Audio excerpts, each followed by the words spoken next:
खा पाओगे? भूख लगी है, प्यास लगी है, कंधे पे दर्द हो रहा है, किसको सुनाओगे?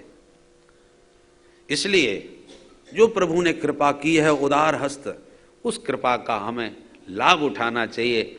समय रहते सावधान हो जाना चाहिए। मरण उसका सार्थक है जिसको दोबारा कभी मौत का सामना न करना पड़े। जन्मना उसका सार्थक है जिसको दोबारा जन्म न लेना पड़े। तो संत कितना जागृत करते हैं इस दुख के दुखालय से अपने को बचाने का। ये बहुत बढ़िया मौका है। साधन धाम मोक्ष कर द्वारा, दरवाजे पर हम आ गए हैं, बस थोड़ा धक्का मार के बाहर निकलने की देर है। और चूक गए ये दरवाजे से तो पूरी भवाटवी के भवन में दोबारा भटकना पड़ेगा।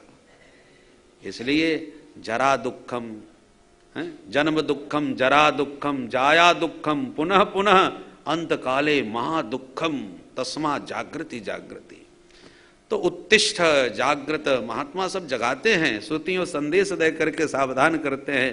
फिर भी मोह की इतनी गहरी निद्रा में हम लोग सोए पड़े हैं कि फिर भी आंख नहीं खुलती। और जब तक ये ज्ञान वैराग्य की आंख नहीं खुलेगी तब तक कल्याण होने वाला नहीं है। रहते ज्ञाना न मुक्ति। इसलिए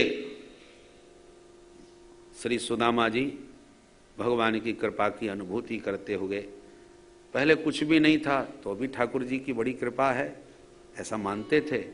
आज सर्वस्व है तो उसमें भी ठाकुर जी की कृपा है। भक्त वही है जो हर परिस्थिति में, हर स्थिति में भगवान की कृपा का सतत अनुभव बनाए रखता है। जिस देश में, जिस भेष में, परिवेश में रहो, राधा रमण, राधा रमण, राधा रमण कहो।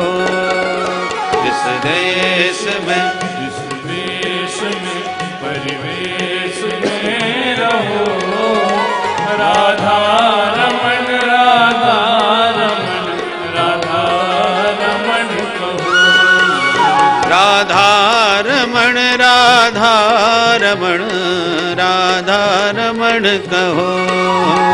राधा रमण, राधा रमण, राधा रमण कहो। जिस संग में, जिस ढंग में, जिस रंग में रहो, जिस संग में, जिस ढंग में, जिस रंग में रहो, राधा रमण, राधा रमण, राधा रमण कहो। राधा रमण, राधा रमण, राधा रमण कहो। जिस देश में, जिस भेष में, परिवेश में रहो, राधा रमण, राधा रमण, राधा रमण कहो। जिस देश में, जिस वेश में, परिवेश में रहो, राधा रमण, राधा रमण, राधा रमण कहो। जिस भोग में, जिस योग में, जिस रोग में रहो, जिस भोग में, जिस योग में, जिस रोग में रहो, राधा रमण, राधा रमण, राधे राधा रमण कहो। राधा रमण, राधा रमण, राधा रमण कहो। जिस देश में, जिस भेष में, परिवेश में रहो, राधा रमण, राधा रमण, राधा रमण कहो। जिस देश में, जिस वेश में, परिवेश में रहो, राधा रमण, राधा रमण, राधा रमण कहो। जिस काम में, जिस धाम में, जिस ग्राम में रहो, जिस काम में, जिस धाम में, जिस काम में रहो, जिस काम में, जिस धाम में, जिस ग्राम में रहो, जिस काम में, जिस धाम में, जिस ग्राम में रहो। राधा रमण, राधा रमण, राधा रमण कहो, राधा रमण, राधा रमण, राधा रमण कहो। जिस देश में, जिस भेष में, भेष में रहो, राधा रमण, राधा रमण, राधा रमण कहो। जिस देश में, जिस वेश में, परिवेश में रहो, राधा रमण, राधा रमण, राधा रमण कहो। श्री कृष्ण को भजो सदा, श्री राम को भजो, श्री कृष्ण को भजो सदा, श्री राम को भजो। राधा रमण, राधा रमण, राधा रमण कहो, राधा रमण, राधा रमण, राधा रमण कहो, राधा रमण कहो, राधा रमण कहो, राधा रमण कहो, राधा रमण कहो। बोल दीनबंधु भगवान की, भक्त वत्सल भगवान की जय। जय श्री राम। एक बार सूर्य ग्रहण पड़ा। भगवान कुरुक्षेत्र स्नान करने आए द्वारका से अपने परिकर के साथ। पांडव इंद्रप्रस्थ से गए कुरुक्षेत्र स्नान करने, ब्रजवासी वृंदावन धाम से आए स्नान करने। कोने कोने से धर्म प्रेमी सब इकट्ठे हो रहे हैं। सूर्य ग्रहण में कुरुक्षेत्र स्नान का विशेष पर्व है। तो जैसे ही स्नान के अवसर पर अचानक ब्रजवासियों से भगवान की भेंट हो गई। ऐसा आनंद उमड़ा ब्रजवासियों को गोविंद का दर्शन करके। 11 वर्ष के कन्हैया को विदा किया था वृंदावन से, और आज 111 वर्ष के कृष्ण कन्हैया कुरुक्षेत्र में द्वारका नाथ के रूप में प्राप्त हो रहे हैं। अद्भुत आनंद, अद्भुत संयोग ये बना। बोल द्वारिकाधीश की, मैया बाबा गोपी ग्वाल सबसे भगवान मिले, और 3 महीने तक फिर भगवान कुरुक्षेत्र में रहे। ब्रजवासियों के बीच, पांडवों के मध्य, सभी से घुल मिल के आनंद लिया। यहीं पर भगवान ने एक बहुत विशाल यज्ञ संतों के सानिध्य में संपन्न करवाया। और आज चलें कि कल चलें, आजकल आजकल करते करते अद्य स्व इति मासांस्त्रीन, 3 महीने तक भगवान कुरुक्षेत्र में रह के सभी को आनंद प्रदान करते हुए अंत में द्वारका प्रस्थान कर गए।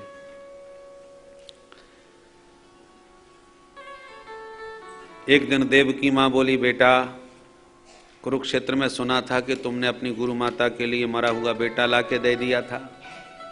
सच्ची बात है? सच्ची तो है बेटा, तो मेरे भी बच्चों को कंस ने मार दिया था।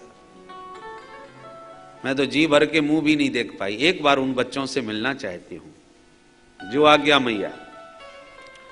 भगवान तुरंत गए सुतल लोक में जाकर के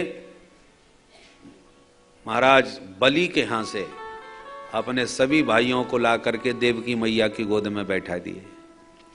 देवकी मैया सभी बच्चों को गोद में लेके दूध पिलाने लगी। पीत शेषम गदा भृतः, गोविंद का वह उच्चिष्ट दूध पीते ही सबके सब परम धाम को चले गए। माँ ने कहा, बेटा ये सब कहाँ गए? भगवान बोले, माँ आपने मिलने को कहा था, मिला दिए, दिखा दिए, अब जाने दीजिए। भगवान ने माँ को समझा बुझा के संतुष्ट किया। ऐसे अलौकिक चरित्र भगवान के हैं।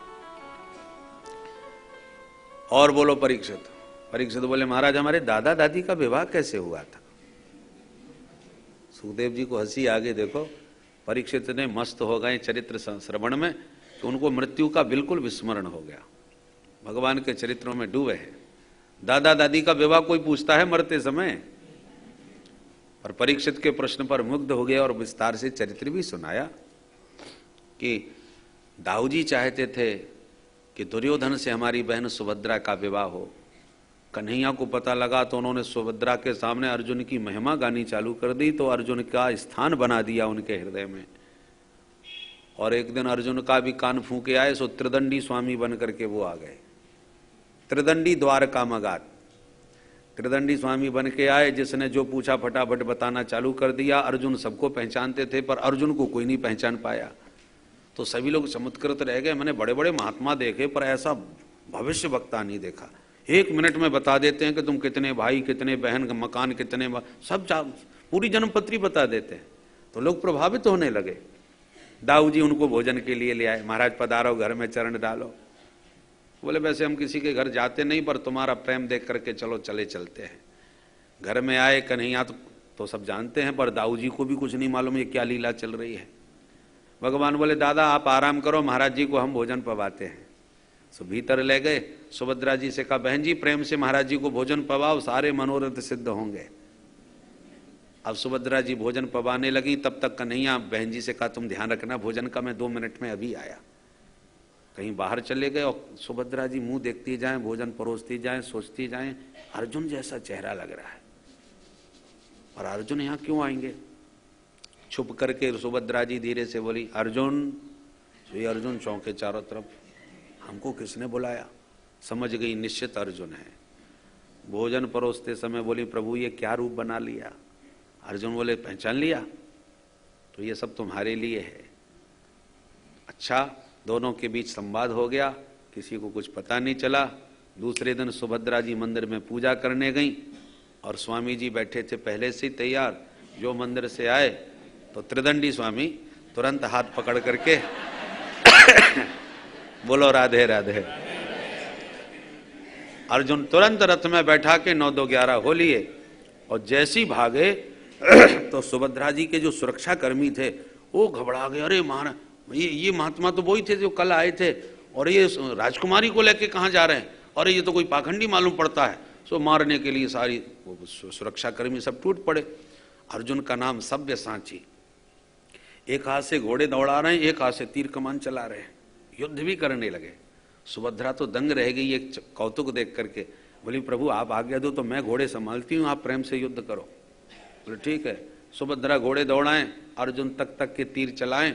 सैनिकों ने खबर पहुंचा दी दाऊ जी को कि महाराज वो स्वामी जी आए थे, वो आपकी बहन जी को लेके जा रहे हैं।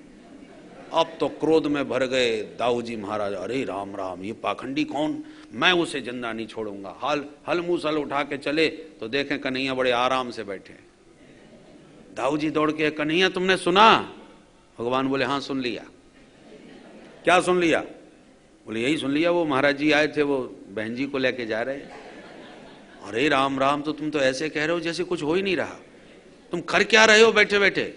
भगवान बोले बैठे बैठे मैं यही सोच रहा हूं कि ये महात्मा कौन हो सकता है।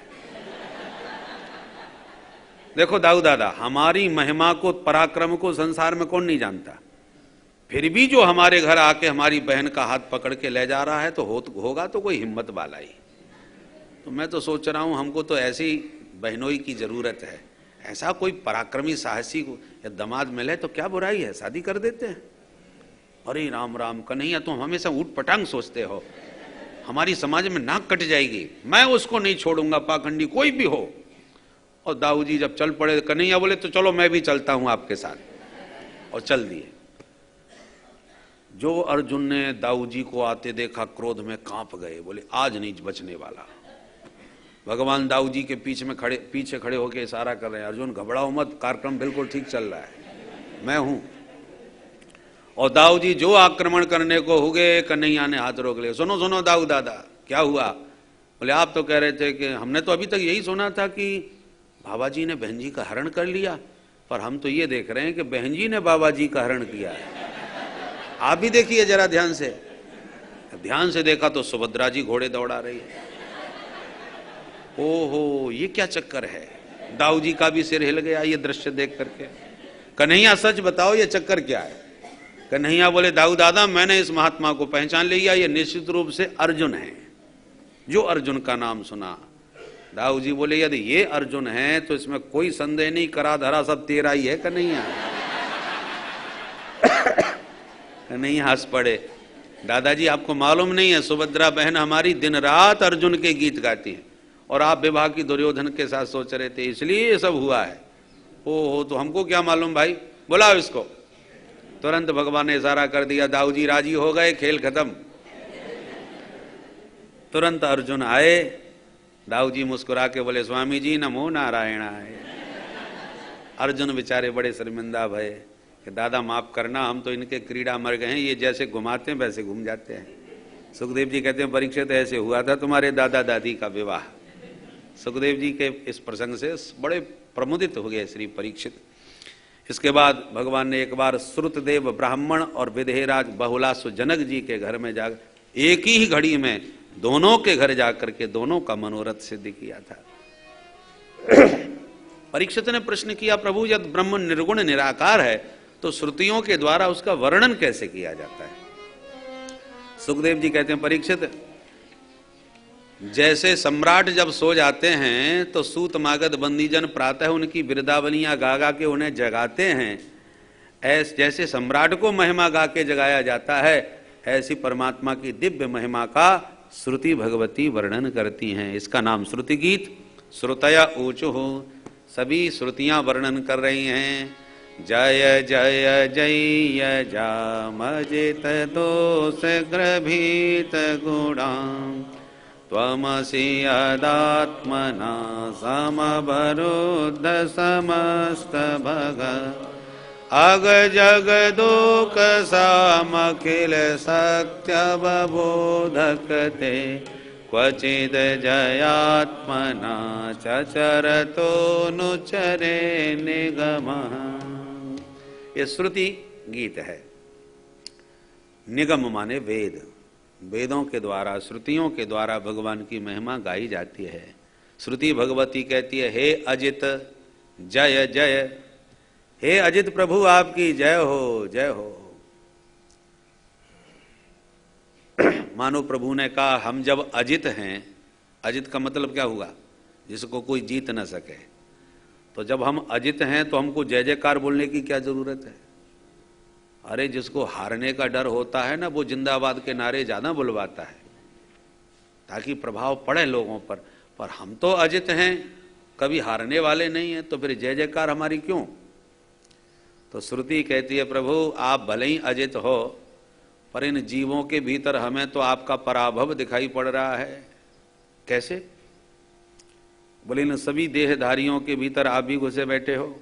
ईश्वर सर्वभूतानां हृदय से अर्जुन तिष्ठति, तो सबके भीतर आप घुसे बैठे हो और इन्हीं जीवों के भीतर काम क्रोध लोभ मोह भी घुसे बैठे हैं। पर आपका तो कहीं पता नहीं चल रहा किस कोने में बैठे हो, और ये काम क्रोध के झंडे तो खूब लहरा रहे हैं। तो आपकी उपस्थिति में आपके सामने इन विकारों का प्रभाव दिखाई पड़े और विकारों के झंडे लहरावें, तो क्या ये आपका पराभव नहीं हुआ? भगवान बोले तो फिर मैं क्या करूं? आप अपने उत्कर्ष की वृद्धि कीजिए, आप अपने प्रभाव को बढ़ाइए, जीवों के हृदय में आप अपनी महिमा को प्रकट कीजिए। प्रभु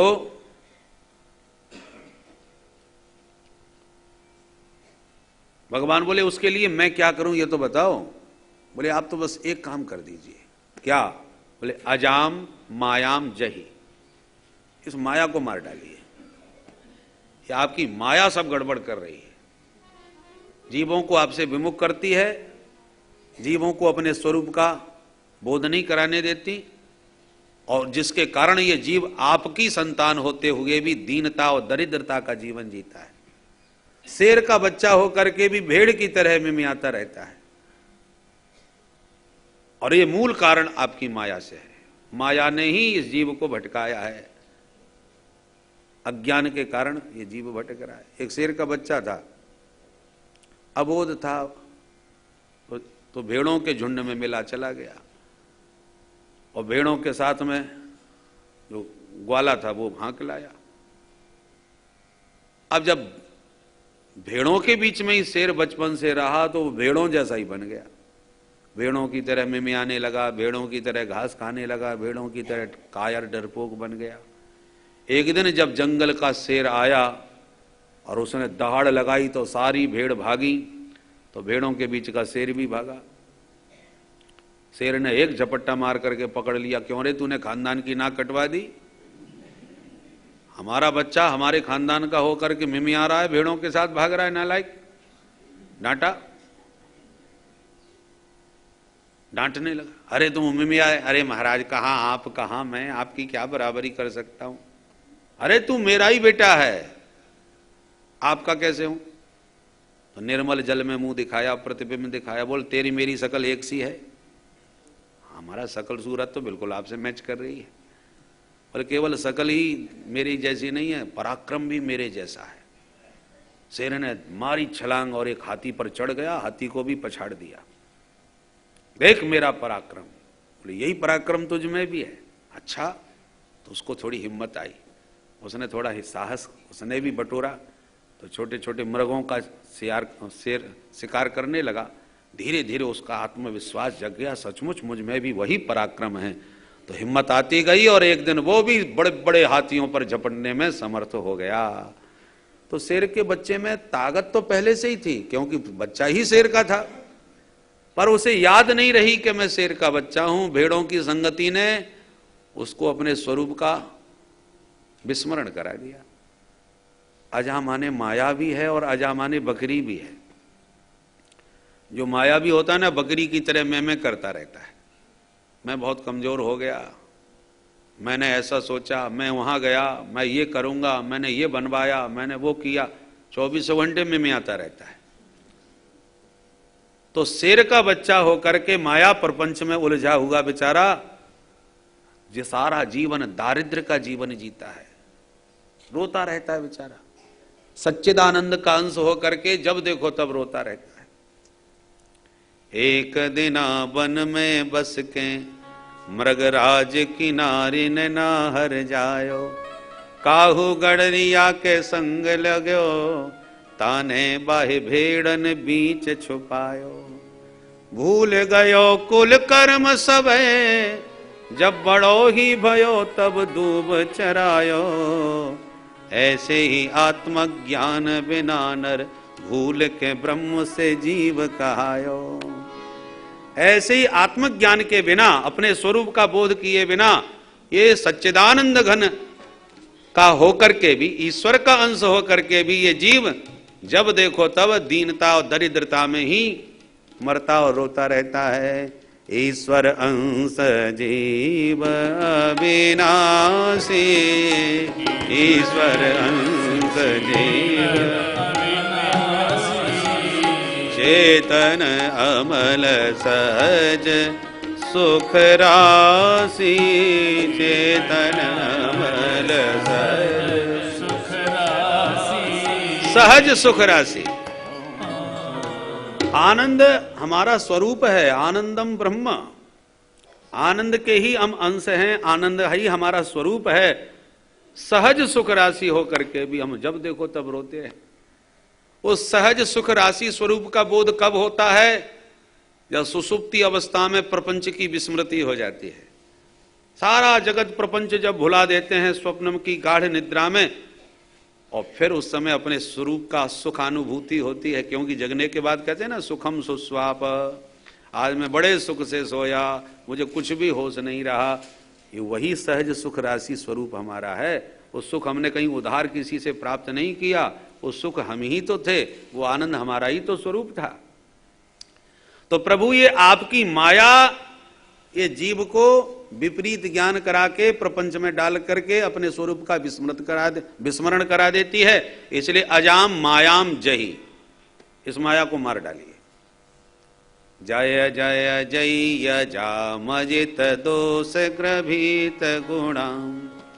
भगवान बोले माया को मारने को कहती हो देवियों? अरे माया मेरी है, गुणात्मिका माया, त्रिगुणात्मिका माया है। देवी हेसा गुणमयी मम माया त्वरत्यया, मेरी माया जिसमें कितने सुंदर सुंदर 3 गुण हैं, सत्व रजतम, और उस माया को मैं कैसे मारूं, उसके बिना तो मेरा सब काम ठप्प हो जाएगा। श्रुति भगवती कहती है दोष ग्रभीत गुणाम, इस माया में जितने गुण हैं ना, ये आपके ही जीवों को ठगने के लिए है। दोष युक्त गुण हैं। कैसे? जैसे गणिका, एक वैश्या अद्भुत श्रृंगार करती है, अद्भुत नृत्य करती है, अद्भुत मधुर कंठ से गाती है, उसका गाना सुनो तो सुनते रह जाओ, उसका नृत्य देखो तो देखते रह जाओ, उसका रूप लावण्य देखो तो देखते रह जाओ। तो ये सब चमत्कार उसमें है, सारे गुण हैं उसमें, गाना बजाना, नाचना, सजना। पर जितने गुण हैं भोले भाले लोगों को ठगने के लिए हैं, लूटने के लिए हैं, बर्बाद करने के लिए हैं। ऐसी आपकी माया में जितने गुण हैं वो आपके ही भक्तों को परेशान करने के लिए। दोष ग्रभीत गुणा, माया के गुण आपके जीवों को ठगते हैं। ये ठगनी माया है, इसलिए इसको मारो। क्योंकि एक बात बताओ, ये जीव है तो आपका बच्चा, और आपसे विमुख होकर के काम क्रोध आदि दुर्विकारों का दास बन करके भटक रहा है। इससे आपको बुरा नहीं लगता क्या? इसमें आपकी बदनामी नहीं है क्या? जैसे कोई राजकुमार, राजा का बेटा, अब बाप से बिगड़ गया, नाराज हो गया और विदेश भाग गया। जब भूखों मरने लगा तो बाप का परिचय तो देता नहीं, क्योंकि बाप से नाराज होके आया है। भूखों मरने लगा तो होटल में बर्तन साफ करके रोटी खाने को मिले, और कोई उपाय नहीं, मरता क्या ना करता। होटल में बर्तन मांजता था और रोटी खाता था, पेट पालता था। अब एक दिन उसी राजा का कोई मित्र व्यापारी विदेश घूमने आया, उसी होटल में रुक गया, और भोजन करके जब खड़ा हुआ तो कुंवर साहब आए बर्तन नए नए, जूठे बर्तन उठाए तो उसने पहचान लिया, अरे कुंवर साहब आप यहाँ। सो बेचारा मुंह छुपा के भगा। मैनेजर ने कहा किस कुंवर साहब को बुला रहे हो? बोले वो देखो अभी अभी गया था, हमारे महाराज का बेटा है, बड़ा राजकुमार। अच्छा, मैनेजर को पता चला, लोगों को कान में बात फैल गई, अरे वो फलाने देश के राजा का वो यहाँ पर नौकर बन करके काम कर रहा है राजकुमार। वह पता चला, मीडिया में छा गया, मुख्य अखबार के पन्ने पर फलाने राजकुमार बर्तन प्लेट साफ करते हुए पाए गए। अब बोलिए बदनामी राजकुमार की है कि राजा की? भाई जो नामी होता है वही उसी की बदनामी होती है। जिसका नाम कोई जानता ही नहीं उसकी बदनामी क्या होगी? तो नाम तो राजा का है, राजकुमार को कौन जाने। तो बदनामी तो सबसे बड़ी राजा की हुई कि अरे हमारे राजकुमार ने बर्तन साफ करके हमारी तो खानदान की नाक कटवा दी। तो श्रुति भगवती कहती है कि प्रभु ये आपका जीव, आपका अंश, अमृतस्य पुत्राः, ये सब आपकी संतान हैं, और आपके पुत्र होकर के विकारों के दास, कोई काम का दास, कोई क्रोध का दास, कोई लोभ का दास बना बैठा है। तो आपके पुत्र और इन विकारों के दास बने तो आपकी भी तो बदनामी है। इसलिए इन जीवों के भीतर आप अपनी महिमा को प्रकट कीजिए, इनको अपने स्वरूप का बोध करा के और इनको अपनाइए। अखिल सत्य अवबोधक थे। जब श्रुति ने कहा कि बोध कराइए तो भगवान बोले हमने इनको दिया तो है, बुद्धि दी है, विवेक दिया है, ये काय के लिए दिया है?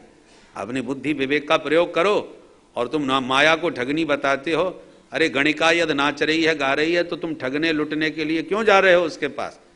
अपने विवेक से काम लो, मत ठगने में आओ। ये विवेक मैंने जीवों को दिया है, बुद्धि विवेक सब है उनके पास। बोले प्रभु है तो सब कुछ, पर अखिल सत्यवबोधक थे। जीव को जो शक्ति आपने दी है उसको अपनी शक्ति का ज्ञान ही नहीं है। शक्ति का बोध भी तो आपकी कृपा से ही होगा। आप कृपा न करो तो जीव को अपनी शक्ति का ज्ञान ही नहीं, और शक्ति है और पर शक्ति का ज्ञान नहीं तो सब बेकार। हनुमान जी में अतुलित बल हैं परंतु उनको ज्ञान नहीं रहता, याद दिलाना पड़ता है। जामवंती जी को याद दिलाना पड़ा, तब उनको अपनी शक्ति का ज्ञान हुआ, तब काम बना। तो ऐसी जीवों को शक्ति जो आपने दी है पर उनको ज्ञान नहीं है, तो बोध तो कराइए उन्हें, तभी जीव अपनी इस आपकी इस विचित्र माया से आपकी कृपा के द्वारा ही बच पाएगा। इस प्रकार से श्रुति भगवती विविध वचनों से भगवान की महिमा का बखान करती है। और ये बहुत बड़ा लंबा चौड़ा श्रुति गीत है। बोल भक्त वत्सल भगवान की। उसके बाद भस्मासुर का प्रसंग सुनाया कि भगवान भोलेनाथ तुरंत सब कुछ दे डालते हो, पर भगवान नारायण बहुत सोच समझ के देते हैं। एक बार भस्मासुर के चक्कर में भोले बाबा भागते फिरे थे। बोलो राधे राधे। एक बार भृगु जी ने परीक्षा ली, इन तीनों देवताओं में श्रेष्ठ कौन है, त्रिस्वधीशेषु को महान। तो भगवान नारायण की छाती में लात मार दी बैकुंठ में जाके, और भगवान पादप प्रहार को भी स्वीकार करके खड़े हो गए और बाबा के चरण दबाने लगे। महाराज चोट तो नहीं लगी आपके चरणों में, क्योंकि मेरा हृदय बड़ा कठोर है। अतीव कौमलौ तात चरणौ ते महामुने इत्युक्ता विप्र चरणौ मर्दयन स्वेन पाणिना। भगवान अपने हाथों से चरण की सेवा करने लगे उस ब्राह्मण की। ऐसी अद्भुत भगवान की ब्रह्मण्यता। एक बार अर्जुन को भी भगवान ने उनके शाप की रक्षा करा करके उनके प्राणों को बचाया, क्योंकि अर्जुन प्रतिज्ञा कर बैठे थे एक ब्राह्मण के सामने कि मैं तेरे बच्चों की रक्षा करूंगा, और नहीं कर पाए। तब भगवान अपने ही स्वरूप के पास भौम पुरुष के पास ले जा करके अर्जुन के साथ दर्शन किए। भौम पुरुष भगवान बोले अब तुम जिस उद्देश्य से गए थे पूरा हो गया, अब लौटे आओ। और ब्राह्मण के बालकों को भी साथ में वहां से ला करके भगवान ने ब्राह्मण को वापस लौटाए। ऐसे अद्भुत द्वारकानाथ के चरित्र हैं। भगवान की जितनी भी पटरानियां हैं, जब प्रातः होता है और भगवान उनसे विदा लेकर के माने गृह कार्यों में घर से बाहर निकलते हैं तो सब व्याकुल होने लगती हैं, तो भगवान के विरह में गीत गाती हैं। इसको महसी गीत कहा जाता है। इसके साथ ही 10वां स्कंद संपन्न। 11 स्कंद को मुक्ति स्कंद कहते हैं, परंतु अब समय तो बहुत आगे बढ़ गया, परंतु फिर भी थोड़ा सा स्मरण करते हैं। भगवान को लगा परिवार बहुत बड़ा हो गया है, अब जल्दी से इसको भी ठिकाने लगा देना चाहिए। कांटा लग जाए पैर में तो दूसरे कांटे से लोग उस कांटे को निकाल देते हैं, और जब पैर का कांटा निकल जाता है तो जिस कांटे ने निकाला है उसको भी छोड़ ही देते हैं। तो भगवान को लगा यदुवंश की शक्ति से पृथ्वी का भार दूर हो गया, अब पृथ्वी का भार दूर हो गया तो इनको भी अब दूर करो, नहीं तो ये भी पृथ्वी का भार बन सकते हैं। सत्य संकल्प भगवान हैं। संकल्प किया और महात्माओं की मंडली द्वारका में आ गई। भगवान ने सब भोजन आदि का प्रबंध करके निवास दिया। एक दिन यदुवंशी बालक क्रीड़ा करते बगीचा में पहुंच गए जहां महात्मा रुके हुए थे, और शाम को साड़ी पहना करके गर्भवती महिला बना के संतों के पास ले जाके बोले महाराज जी आप तो त्रिकालज्ञ हो, कृपा करके दिव्य दृष्टि से ये बताओ हमारी भाभी के बेटा होगा कि बिटिया। महात्मा बेचारे भोले वाले, कोई आंख बंद करे कोई नाक बंद करे, पल्ले कुछ न पड़े। बच्चे हंस रहे हैं, परिहास कर रहे हैं। महात्मा समझ गए। दुर्वासा जी बोले ए बच्चों शर्म नहीं आती, ऐसा मजाक किया जाता है महात्माओं से। पीछे से एक धीरे से खड़े होकर बोला महाराज नाराज मत हो, जो पूछ रहे हैं वो बताओ। महात्मा को बड़ा क्रोध आया। क्रोध में आके बोले जनिष्यति वो मंदा मुसलम कुलनाशनम, समस्त कुल का विनाश करने वाले मूसल को ये जन्म देगी। बच्चे डर गए, कपड़े उतारे तो सचमुच मूसल निकल पड़ा। अब रोते रोते उग्रसेन महाराज के पास आए, सारी घटना सुनाए। उग्रसेन ने बहुत डांट लगाई, परंतु अब डांटने से क्या होता है, भगवान को पता चल गया तो निश्चित भयंकर दंड मिलेगा, इसलिए किसी को कुछ मत बताओ, मूसल को घिस करके पीस करके समुद्र में बहाओ। वही किया, भगवान की इच्छा से ही सब कुछ हुआ। एक दिन नारद जी आए, भगवान ने कहा बाबा मेरे माता पिता को मेरे दिव्य स्वरूप का बोध कराओ। तब नारद जी वसुदेव जी के पास गए। वसुदेव जी ने पूजन किया और प्रश्न किया बाबा भागवत धर्म किसे कहते हैं, कृपा करके समझाओ। नारद जी बोले वाह क्या अद्भुत प्रश्न किया है राजन। यही प्रश्न एक बार विदेहराज जनक जी ने नवयोगेश्वरों से पूछा था। नवयोगेश्वर ऋषभ देव जी के पुत्र अव्याहत गति सर्वत्र भ्रमण करते हैं। एक दिन जनकपुर में पधारे, जनक जी ने दिव्य स्वागत किया और पूछा कि भगवान मनुष्य शरीर बड़ा दुर्लभ है, और मनुष्य शरीर में भी आप जैसे भागवतों का दर्शन तो अत्यंत दुर्लभ है। दुर्लभो मानुषो देहो देहिनां क्षण भंगुरः तत्रापि दुर्लभं मन्ये वैकुंठ प्रिय दर्शनम। मनुष्य शरीर बहुत दुर्लभ, मिल गया तो निश्चिंत मत हो जाओ कि अब तो मनुष्य तो बने ही गए हैं। क्षण भंगुर, पानी के बलबूली के तरह कभी भी फूट सकता है, एक सेकंड का भी पता नहीं। और मनुष्य शरीर में भी सबसे अधिक दुर्लभ है वैकुंठ प्रिय दर्शनम। वैकुंठनाथ भगवान जिनको प्रिय हैं, या जो वैकुंठनाथ भगवान के अत्यंत प्रिय हैं, ऐसे भगवत प्रेमियों का दर्शन बड़ा दुर्लभ है। मनुष्यत्वम, मुमुक्षुत्वम, महापुरुष संश्रय, ये दुर्लभ हैं तीन वस्तुएं। मनुष्य तो बन गए, पर मानवता मिल जाए बड़ी बात है। मानवता तो मिल गई, पर मुमुक्षा जगी, मुक्तिम इच्छा मुमुक्षा, मुक्त होने की इच्छा बलवती हो जाए कि बहुत भटक चुका इस भवाटवी में, अब मुझे इसी जन्म में इसी देह से हर हालत में अपना उद्धार करना है, मुक्ति पाना है, ये मुमुक्षा। अब मैं नाचो बहुत गोपाल, इस प्रकार की प्रबल उत्कंठा जगे और मुमुक्षा जाग भी गई, परंतु कोई जीवन मुक्त महापुरुष का सानिध्य नहीं मिला तो मोक्ष का मार्ग प्रशस्त कैसे होगा। इसलिए महापुरुष संश्रय, ये तो बहुत ही दुर्लभ वस्तु है। किसी जीवन मुक्त महापुरुष का सानिध्य, उनका मार्गदर्शन प्राप्त हो जाए, ये सर्वोत्तम दुर्लभ वस्तु है। तो मैं तो धन्य हो गया जो आप पधारे। श्री नवयोगे सुनो से जनक जी महाराज ने कहा, और अंत में पूछा कि हम जीवों के कल्याण हेतु हमें कृपा करके मार्गदर्शन दे, हम जीवों का कैसे कल्याण हो। अत आत्यंतिकम क्षेमम पृच्छामो भवतो नघाः संसारेस्मिन् क्षणार्धोपि सत्संगः सेवधिर नृणाम। आधे क्षण का सत्संग भी बड़ा दुर्लभ होता है।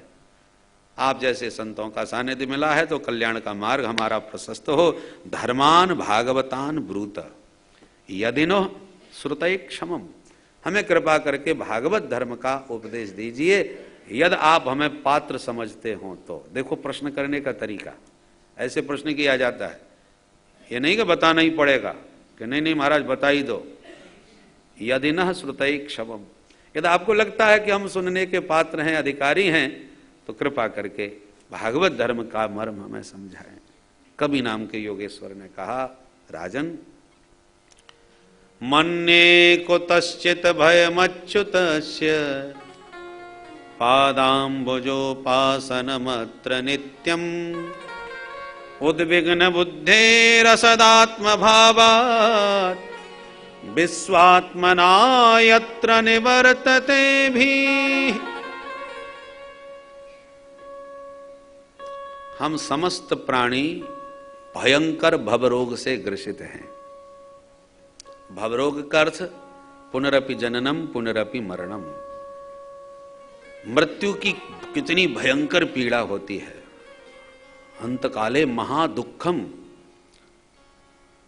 और उस पीड़ा से हम जब मरने के बाद फिर मां के गर्भ में आकर के गर्भगत पीड़ा को भोगते हैं, और गर्भगत पीड़ा के बाद जब जन्म लेते हैं तो जन्म के समय भी दुस्सह कष्ट होता है। इसका नाम है भवरोग, भवताप। सारी बीमारियां कुछ नहीं इसके सामने, ये और तो बीमारियां क्षणिक हैं, और ये बड़ी प्रबल बीमारी है।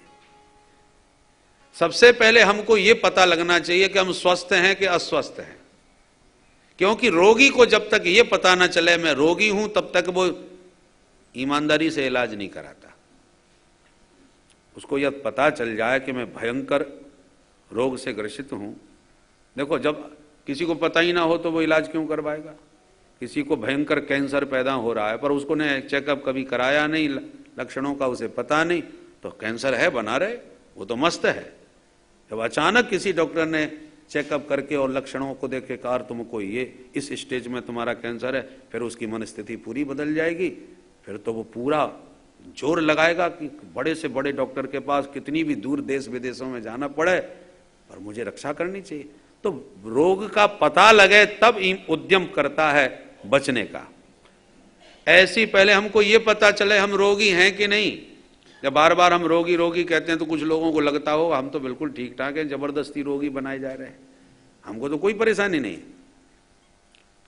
तो लक्षण बतलाते हैं कि आप रोगी हैं कि नहीं हैं, लक्षणों से पता चलता है, चेकअप करवाओ। तो लक्षण क्या है? उद्विग्न बुद्धे, आपके भीतर निरंतर उद्विग्नता बनी रहती है क्या? निरंतर भीतर आप अशांत और उद्विग्न रहते हैं, और जितने उद्विग्न हैं, जितने अशांत हैं, आप उतने ही रोगी हैं। यदि आप बिल्कुल शांत हैं, कोई उद्विग्नता आपके भीतर नहीं है, तो आप बिल्कुल स्वस्थ हैं। ये लक्षण हैं। अपने अपने भीतर हमको झांक करके अपना चेकअप खुद ही करना चाहिए। लक्षण बतला रहे हैं कवि योगेश्वर, उद्विग्न बुद्धे, ये अशांति। हर आदमी को देखो आज प्रायः भगवान का दिया सब कुछ है, खूब वैभव है, सब आज्ञाकारी बेटा बहू हैं, सब कुछ। किसी से भी पूछो फिर भी कहेगा महाराज भगवान का दिया सब कुछ है, थोड़ा टेंशन रहता है, फिर भी न जाने क्यों भीतर अशांति रहती है। ऐसी कृपा करो महाराज घर में शांति बनी रहे। तो गड़बड़ है इसका मतलब। प्रश्न उठता है यदि हमारे भीतर उद्विग्नता है, ये बीमारी का लक्षण हमें दिख रहा है, तो ये बीमारी क्यों लगी? प्रत्येक रोग का कहीं ना कहीं कोई ना कोई कारण होता है। आपको जुकाम खांसी हुआ है तो कुछ आपने गड़बड़ किया है, मौसम का ध्यान नहीं रखा। तो हम उद्विग्न जो हुए हैं उसकी बीमारी का कारण क्या है? असदात्म भावात, तुम्हारा असत वस्तुओं में आत्म भाव हो गया है, अनित्य वस्तुओं में प्रीति हो गई है। ये बीमारी का कारण है। जितनी अनित्य वस्तु में आसक्ति करोगे उतने ही अशांत भीतर से रहोगे, उद्विग्न बुद्धि तुम्हारी रहेगी। तो रोग का लक्षण और कारण दो बता दिए। तुम्हारा जब दवा भी बता दीजिए, ये बीमारी का लक्षण और कारण तो समझा दिया। अब दवा क्या खाएं जो ठीक हो जाए? बोले होम्योपैथिक दवा बताते हैं, मीठी दवा, ज्यादा कड़वी भी नहीं, कोई परेशानी भी नहीं। कौन सी दवा है? पादाम्बुजोपासन मत्र नित्यम, भगवान के पादाम्बुज का आश्रय ग्रहण करो। कई बीमारी ऐसी होती हैं, बोले शिमला में जाके रहो, मसूरी में जाके रहो, बढ़िया हवा, वहां की जलवायु बड़ी पवित्र है, शुद्ध हवा जब पहाड़ों की खाओगे तो बीमारी काफी ठीक हो जाएगी। कई बीमारी ऐसी होती हैं जो वातावरण से ठीक होती हैं, परहेज से ठीक होती है। तो सेवन क्या करें? बोले भगवान के चरण कमलों का सेवन करो, ये बहुत मीठी दवा है। मधुराधिपते रखिलम मधुरम, ये मधुरी मधुर है, इनकी दवा भी बड़ी मधुर है। इसलिए उस माधुर्य मूर्ति माधव के अंग अंग मधुर हैं, और प्रायः समस्त अंग कमल जैसे हैं। इस कमल वन में विहार करो। कमल वन में जितना अधिक विहार करोगे उसकी मादक गंध की हवा से ये बीमारी तुम्हारी उतनी ही जल्दी ठीक होगी। जितना सेवन करोगे उतने ही स्वस्थ होगे। नव कंज लोचन कंज मुख कर कंज पद कंजारुणम, नव कंज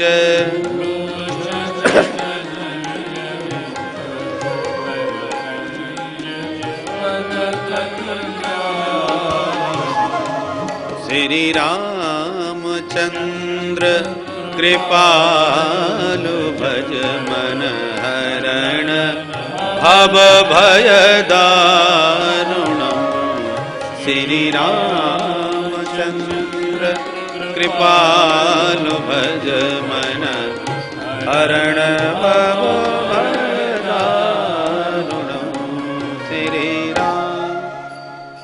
गोस्वामी जी भी अपने मन से कह रहे हैं, अरे मनीराम जी इधर उधर मत भटक, तू स्वस्थ रहना चाहता है, भव भय दारुणम, भव का जो दारुण भय है उससे बचने का एक ही उपाय है, श्री रामचंद्र कृपालु भज, परम कृपालु राम जी का भजन कर। श्री रामचंद्र कृपालु भज मन। मन ने पूछा भजने से क्या मिलेगा? बोले हरणि भव भय दारुणम, ये भव भय का जो दारुण कष्ट है सब हरण कर लेंगे।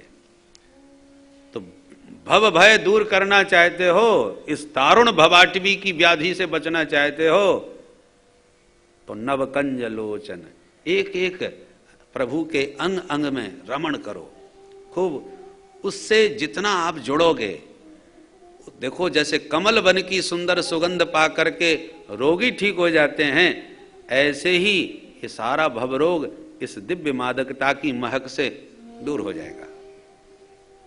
बोले महाराज ये दवा कोई नुकसान तो नहीं करेगी? ज्यादा सेवन कर लिया कहीं, उसकी भी तो मात्रा होनी चाहिए ना। तो ज्यादा पीने पर किस मात्रा में अनुपात? बोले नहीं, मन्ने अकुतश्चित भयम, मन्ने कुतश्चित भयम अच्युतस्य। अरे अच्युत के पाद सेवन में किसी भी प्रकार का कोई भय नहीं है। जितनी मर्जी पड़े खूब पियो, खूब रसास्वादन करो। इस दवा को जितना ज्यादा पाओगे उतनी जल्दी स्वस्थ हो जाओगे। अनुपात की चिंता मत करना, चाहे जितना पीना, खतरा कुछ भी नहीं है, फायदा ही फायदा है। दवा बहुत जोरदार बता दी, मीठी दवा। तो महाराज एक बात और बता दो, ये कैसे पता चलेगा कि हम बिल्कुल ठीक हो गए? भाई चार बातें ना, रोग का लक्षण, तो फिर रोग का कारण, तो रोग की फिर दवा, तो फिर रोग की निवृत्ति का भी तो पता चले कि अब हम बिल्कुल स्वस्थ हैं। बोले स्वस्थ होने के लक्षण बतला देते हैं। विश्वात्मना यत्र निवर्तते भी, सब प्रकार के भय तुम्हारे भीतर से भाग जाएं, विश्व की समस्त आत्माओं में उसी परमात्मा का दर्शन होने लगे। सिया राम मैं सब जग जानी, सभी अपने दिखाई पड़ने लगे। किसी से किसी भी प्रकार का किंचित भी भय आपके भीतर न रह जाए तो जान लो अब आप पूर्ण रूपेण स्वस्थ हो चुके हैं। आपकी बीमारी भीतर से बिल्कुल विदा हो चुकी है। बोलो राधे राधे। ये औषधि उपचार बताया कवि नाम के योगेश्वर। कहते हैं भगवत भक्ति के पथ पर चलना ही भागवत धर्म है। भागवत धर्म राजपथ के समान है। भक्ति धर्म, भक्ति की प्राप्ति है ना, भगवान के भागवत धर्म का अनुसरण करना, जो माने राजपथ पर चलना, सुपर हाईवे। चाहे जितनी स्पीड में गाड़ी दौड़ाओ, भटकाव नहीं है। हर चौराहे पर सूचना मिलेगी, फलाना शहर इस तरफ, फलाना शहर इतना दूर, किलोमीटर आदि सबका संकेत मिलता है। तो भगवान की भक्ति का जो मार्ग है ना, ये राजपथ है। धावन निमील्यमान नेत्रे न स्खलेत न पते देह। इस पथ में पतन नहीं है कभी। भगवान ने प्रतिज्ञा भी की है, न मे भक्तः प्रणश्यति। भगवान अपने भक्त का पतन होने नहीं देते। तो ये राजपथ है, इतना चौड़ा मार्ग है कि ना भटक सकते हो, ना ही ज्यादा एक्सीडेंट का कोई खतरा है। निवील्यवा नेत्रे, आंख बंद करके भी दौड़ो। धावन, कितने भी वेग से दौड़ो। न स्खलेत न पतेत, न फिसलोगे न गिरोगे। निवील्यवा नेत्रे का मतलब क्या? आंख है, अंधा नहीं है, आंख है फिर भी बंद करके जा रहा है। आंख क्या है? श्रुति स्मृति उभे नेत्रे विप्राणाम परिकीर्तिते, एकेन विकलः काणो द्वाभ्याम अंध प्रकीर्तितः। भगवान ने श्रुति और स्मृति ये दो आंखें दी हैं हमको देखने के लिए। जिसको श्रुति स्मृति का ज्ञान है उसके पास दोनों आंखें स्वस्थ हैं। वो अपने अध्यात्म पथ को स्पष्ट देख सकता है जिसके पास श्रुति की दृष्टि है। पर जिसको ना श्रुति का ज्ञान ना स्मृतियों का बोध, वो अंधा व्यक्ति है। श्रुति ज्ञान है, स्मृति ज्ञान नहीं है तो काना है, एक आंख वाला है। पर जिसके दोनों भी आंखें ना हो, श्रुति स्मृति हैं परंतु पढ़े नहीं है, तो आंख होते हुए भी आप अंधे हैं, आंख बंद किए बैठे हैं, उसका ज्ञान आपको प्राप्त नहीं है। फिर भी कवि नाम के योगेश्वर कहते हैं जिसने श्रुति स्मृति का ज्ञान प्राप्त न भी किया हो, वो भी इस पथ पर चलेगा तो फिसलेगा नहीं। धावन निमील्यवा नेत्रे न स्खलेत, आंख बंद करके भी जाने वाला फिसल नहीं सकता, सुरक्षित पहुंचेगा। विश्वास के बल पर। अच्छा महाराज, तो भक्ति पथ पर चला कैसे जाता है ये तो बताओ, चलने का तरीका कैसे दौड़ें? बोले कायेन वाचा मनसेन्द्रियैर्वा बुद्ध्यात्मना वानुसृत स्वभावात् करोति यद यद सकलम परस्मै नारायणायेति समर्पयेत्। ये भक्ति मार्ग है। कायेन, काया के द्वारा, शरीर के द्वारा, वाचा वाणी के द्वारा, मन के द्वारा, इंद्रियों के द्वारा, बुद्धि के द्वारा, स्वभावगत प्रकृतिगत जितने भी आप कर्म करते हैं कृष्णार्पणमस्तु, भगवान को समर्पित करते हुए करो। अपने लिए कुछ मत करो। काम तो सब घर में होते ही हैं, पर जब आप अपने निमित्त कर्म करोगे, कर्तारम जब अपने को मानोगे, कर्ता हम इति मन्यते, तो बंध जाओगे। कर्ता बनोगे तो फिर भोक्ता भी बनना पड़ेगा। और भगवान के निमित्त जब करोगे, भोजन काय के लिए बन रहा है? ठाकुर जी का भोग लगाने के लिए। स्नान क्यों कर रहे हो? ठाकुर जी की सेवा में जाने के लिए। साफ सफाई क्यों कर रहे हो? बोले ठाकुर जी का मंदिर है, हम उनके सेवक हैं, दास हैं, उनकी सफाई करना हमारा कर्तव्य है, मालिक को प्रसन्न रखने के लिए। तो काम सब जो घर में आज कर रहे हैं वही भक्त भी करता है, संसारी भी करता है, भक्त भी करता है, दोनों में अंतर होता है। संसारी अपना घर मान करके सफाई करता है, भक्त भगवान का घर मान के सफाई करता है। संसारी अपने को सजाने के लिए स्नान ध्यान आदि नित्य कर्म करता है, भक्त भगवान की सेवा में जाने के लिए नित्य कर्म करता है। काम सब वही होता है, चाबी एक ही है, इधर करने पर बंद तो इधर करने पर खोलने वाली है। अपने लिए करोगे तो बंध जाओगे और भगवान के निमित्त करोगे तो खुल जाओगे। इसलिए यत् करोसि यदश्नासि यज्जोहोसि ददासि यत् तपस्यसि कौन्तेय तत्कुरुस्व मदर्पणम। मेरे लिए करो, अपने लिए करके मत बंधो। भक्त जितना भगवान के निमित्त कर्म करता जाएगा, भगवान के निमित्त किया हुआ कर्म भक्ति है, वो कर्म कर्म नहीं रह जाता, भगवत सेवा बन जाती है। तो ज्यों ज्यों भगवत भक्ति आपकी सुदृढ़ होती जाएगी कि ज्ञान वैराग्य उतना ही आपके भीतर पुष्ट होते जाएंगे। श्री कवि नाम के योगेश्वर कहते हैं, प्रपद्यमानस्य यथाश्नतस्यो तुष्टि पुष्टि क्षुद पायोनुघासम। भक्ति विरक्ति भगवत प्रबोध, ये तीनों क्रिया एक साथ होती है। भक्ति परेशानुभवो विरक्ति अन्यत्र चैसत्र के एक काल। ज्यों ज्यों भक्ति करते जाओगे त्यों त्यों भगवत स्वरूप का बोध होता जाएगा, और ज्यों ज्यों बोध होता जाएगा त्यों त्यों संसार से विरक्ति होती जाएगी। ये तीनों क्रिया त्रिक एक काला, ये तीनों एक साथ होती हैं, अलग अलग नहीं कि पहले भगवान की भक्ति कर लें, अब जरा भगवान का थोड़ा ज्ञान प्राप्त कर लें, अब संसार को छोड़ देंगे। कहने में ये तीन है पर तत्वतः तीनों एक साथ हैं। उदाहरण कितना सुंदर दिया, तुष्टि पुष्टि क्षुद पायोनुघासम। भूखा व्यक्ति भोजन करने बैठता है तो ज्यों ज्यों ग्रास खाता जाता है, प्रत्येक भोजन के ग्रास पर क्षुधा की निवृत्ति होने लगती है, पेट भरने लगता है, इंद्रियों में पुष्टि आने लगती है। इसमें कौन क्या पहले होगा ये कहना कठिन है, तीनों क्रिया एक साथ होती है। महाराज जनक जी ने पूछा, महाराज भक्त कितने प्रकार के होते हैं? तो हरि नाम के योगेश्वर कह रहे हैं, भक्तों के भेद बतला रहे हैं।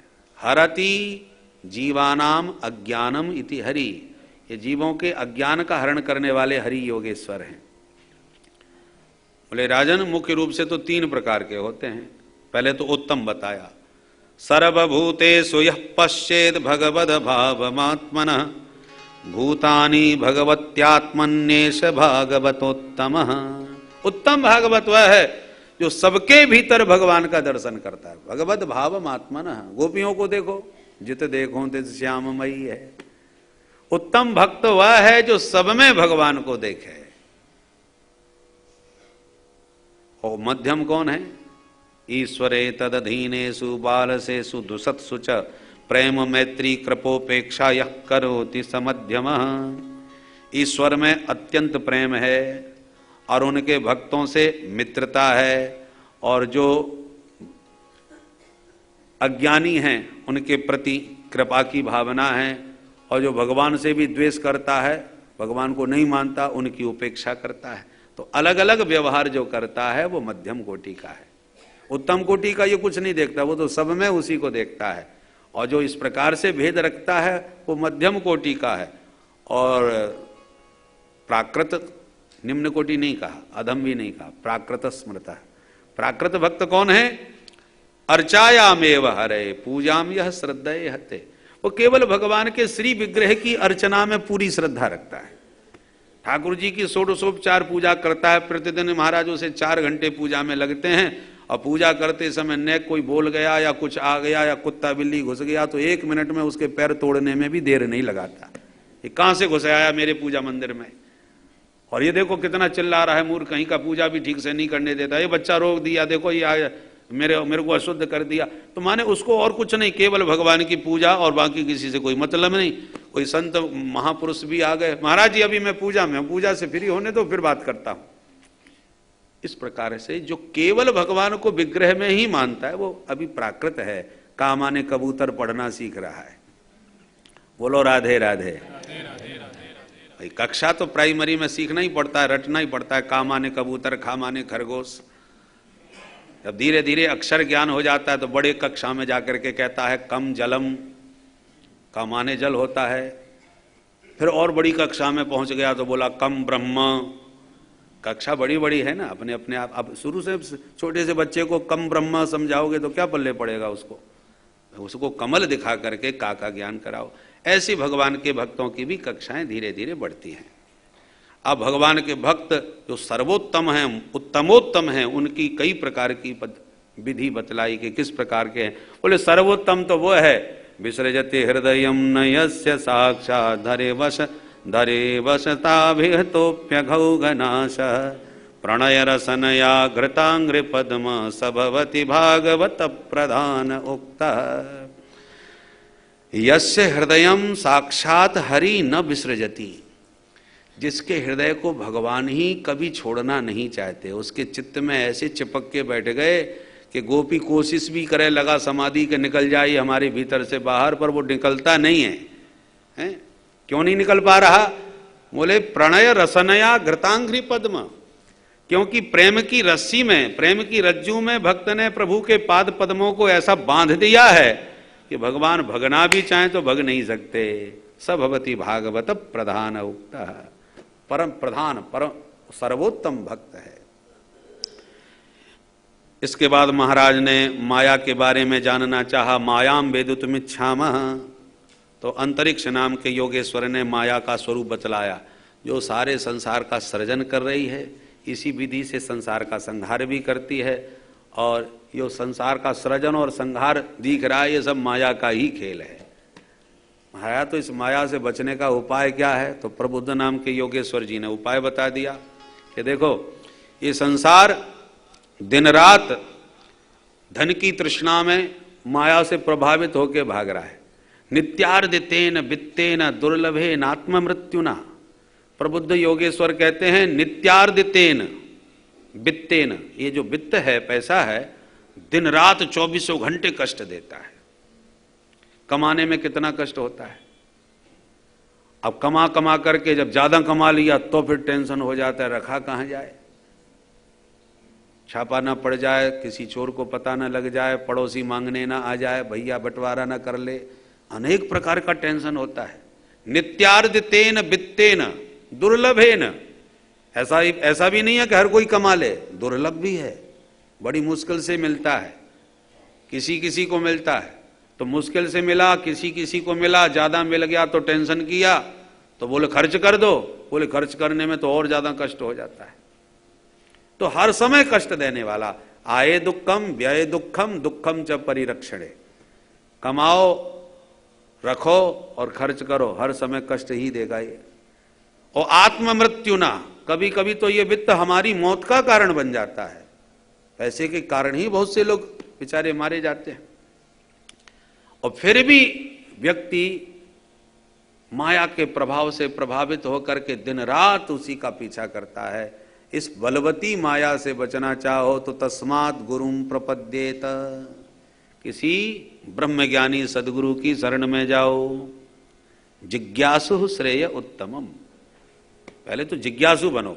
अथा तो ब्रह्म जिज्ञासा, जिज्ञासा से ही अध्यात्म की यात्रा प्रारंभ होती है। जिज्ञासा मतलब ज्ञातुम इच्छा, अपने आप को जानने की इच्छा, उस परम तत्व को जानने की इच्छा बलवती यदि है आपके भीतर, तो आप किसी ब्रह्म ज्ञानी सदगुरु की शरण में जाओ। गुरु जी कैसे हों? शाब्दे परे च निष्णातम ब्रह्मण्युपसमाश्रयम, शब्द ब्रह्म और पर ब्रह्म दोनों में निष्णात हो। ब्रह्मानुभूति तो है, पर शास्त्रानुभूति, शास्त्र का ज्ञान नहीं है तो अपूर्णता होगी। शास्त्रज्ञ तो बहुत है महाराज, पर अनुभूति कुछ नहीं है तो भी अपूर्णता होगी। तो शास्त्रों का भी ज्ञान रखते हो, वेद शास्त्रों में मर्मज्ञ हो, और केवल शास्त्रीय पुस्तकीय ज्ञान न हो, अनुभवगम्य ज्ञान भी उनका होना चाहिए, प्रैक्टिकल भी किया हो। ऐसे ब्रह्मज्ञानी सदगुरु की शरण में जाओगे तो तत्र भागवतान धर्मान शिक्षेत, फिर वहां बैठ करके भागवत धर्म की शिक्षा लो।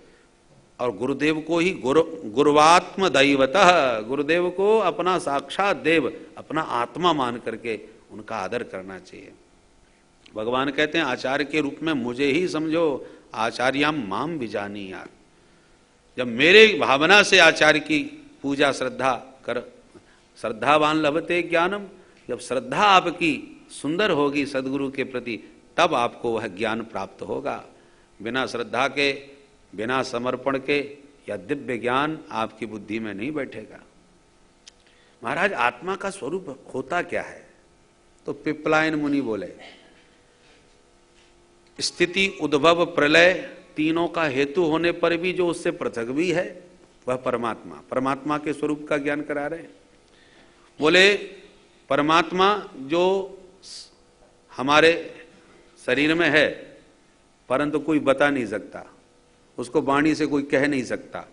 शब्दोपि बोधक निषेध तयात्म मूल मर्थोक्त माह यद्रसे न निषेध सिद्धि।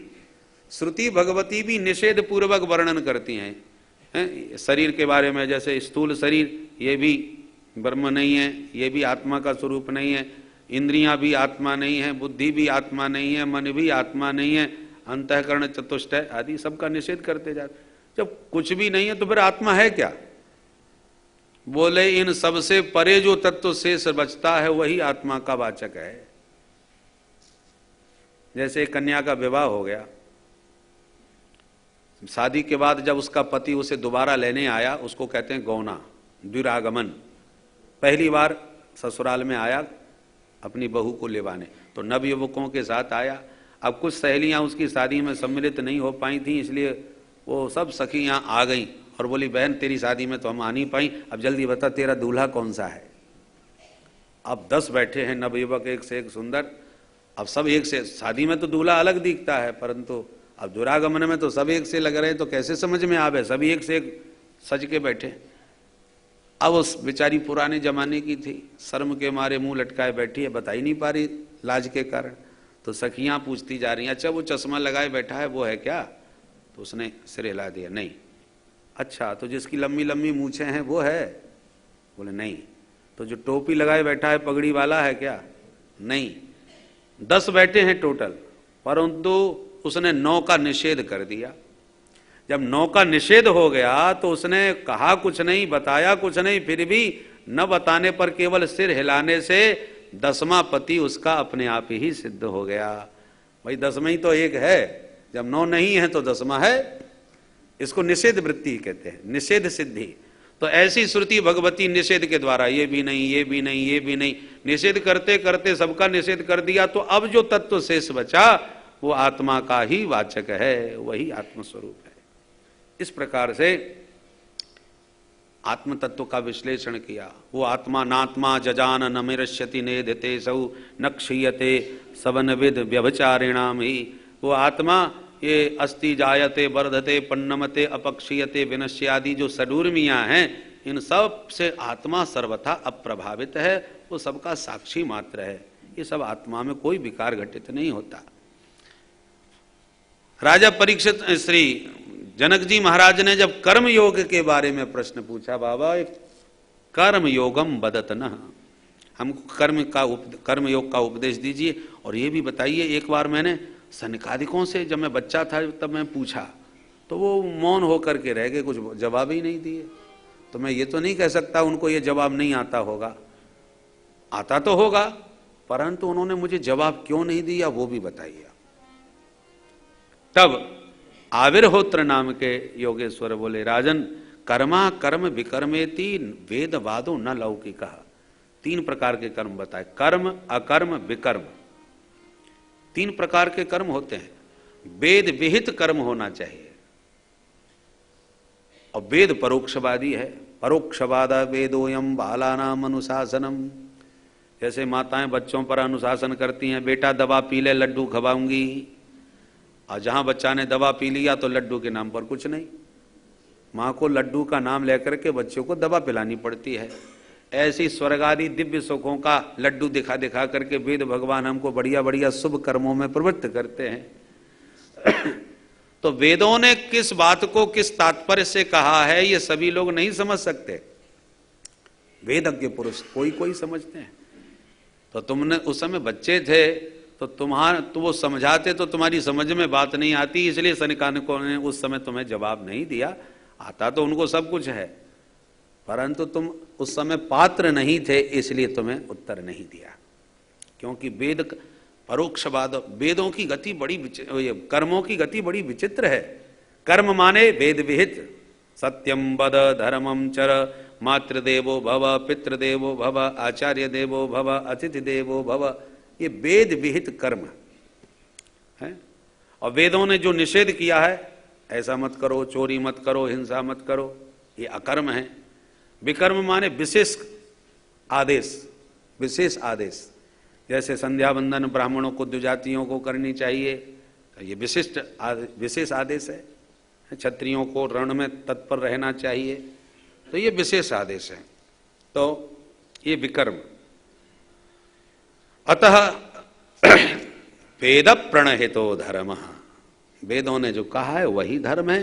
उस धर्म के मर्म को समझ करके ही आचरण करना चाहिए। भगवान के अवतारों के बारे में प्रश्न पूछा तो द्रविल नाम के योगेश्वर कहते हैं कि पृथ्वी के धूल कणों को शायद कोई गिन ले, पर भगवान की विभूतियों को कोई नहीं गिन सकता। असंख्य भगवान के स्वरूप, योवा अनंत से गुणान अनंतान अनुक्रमिष्यन सतु बाल बुद्धि। जो भगवान के दिव्य गुणों का गणना करने लगे तो उसकी तो बाल बुद्धि है, क्योंकि रजांसी भूमेर गणेत कथंचित, शायद कोई पृथ्वी के रजकण गिन ले, पर भगवान की विभूतियों का और भगवान के दिव्य गुणों का वर्णन कोई नहीं कर सकता। यहां पर नर नारायण भगवान की कथा विशेष रूप से बतलाई। राजा का प्रश्न, माया से जो प्रभावित अजितेंद्रिय पुरुष हैं उनकी गति क्या होती है, तो चमस नाम के योगेश्वर ने विस्तार से बतलाया और कहा कि जो अजितेंद्रिय पुरुष हैं वो बेचारे लोके व्यवायाम समद्य सेवा नित्यास्तु जंतुर नहीं तत्र प्रेरणा। वेदों के अर्थों को भी ऊट पटांग बना बना करके अजितेंद्रिय, प्रहलाद जी ने भी ये बात बहुत सुंदर कही। मौन व्रत श्रुत तपो धयन स्वधर्म व्याख्या रहो जप समाधय आप वर गया। जितने भी अपवर्ग के साधन हैं, मोक्ष प्राप्ति के साधन हैं, मौन धारण करना, व्रत करना, व्याख्यान करना, एकांत सेवन करना, ध्यान लगाना, ये सब अपवर्ग गया, अपवर्ग के साधन हैं। पर प्रायः परम तु अजितेंद्रियाणाम वार्ता भवंती, प्राय जो अजितेंद्रिय पुरुष है उनके लिए ये व्यापार के साधन हो जाते हैं। इसलिए वेद के वचनों को भी, अध्यात्म के साधन को भी अजितेंद्रिय जो पुरुष हैं वो केवल व्यापार का साधन बना करके अपने पेट का धंधा बनाने लगते हैं। वार्ता भवंती न तो दाम्भिका नाम। इस प्रकार से अजितेंद्रिय पुरुषों की बाद में बड़ी दुर्गति होती है। राजा ने प्रश्न किया, महाराज किस युग में भगवान किस रूप में पधारते हैं? तो करभाजन नाम के योगेश्वर ने चारों युगों का वर्णन करके चारों युगों के स्वरूप का परिचय दिया कि किस युग में भगवान किस रूप में आप पधारते हैं।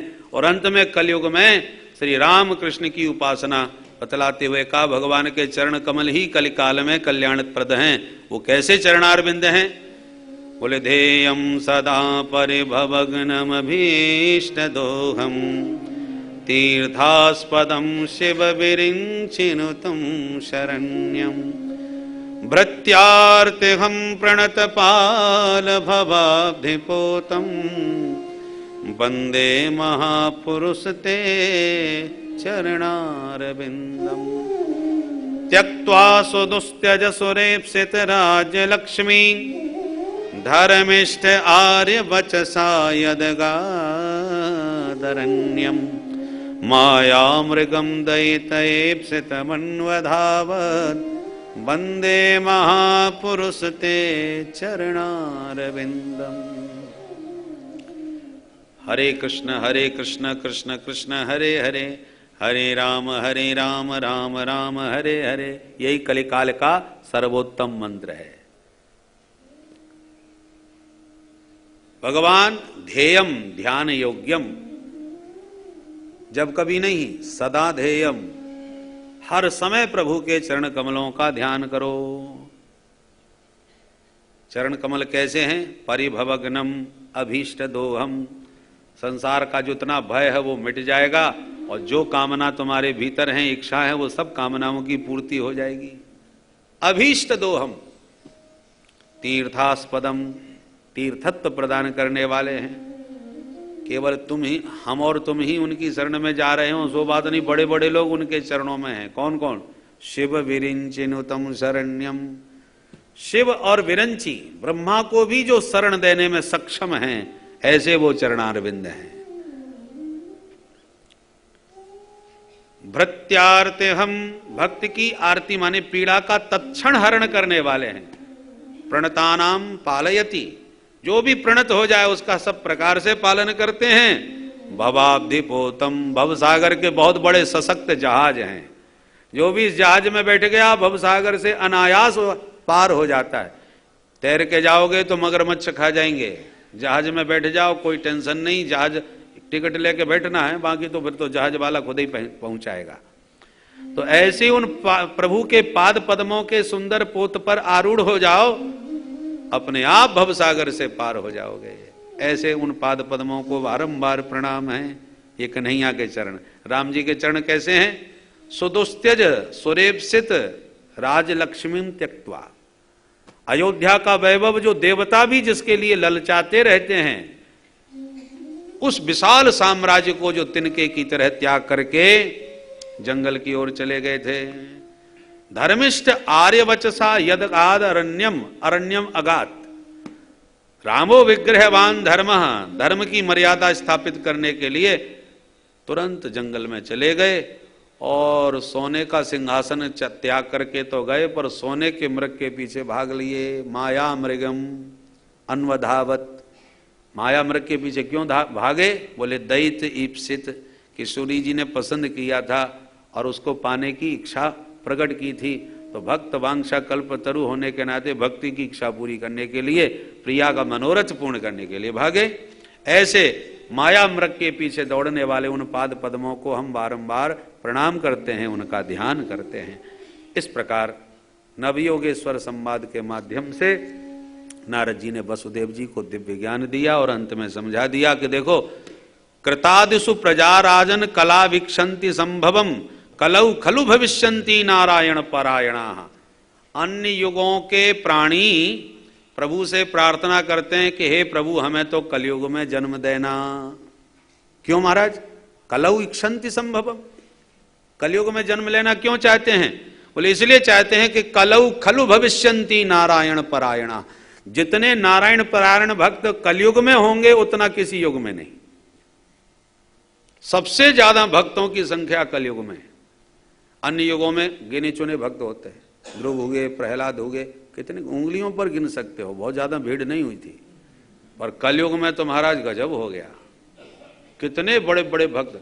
एक तो भक्ति युग आ गया था, मीराबाई, सूरदास जी, तुलसीदास जी, कबीरदास जी, श्री रामानंद स्वामी, श्री रामानुजाचार्य जी महाराज हैं, श्रीमद वल्लभाचार्य जी महाराज, श्री भगवान शंकराचार्य जी महाराज, कैसे कैसे आचार्य एक साथ आए।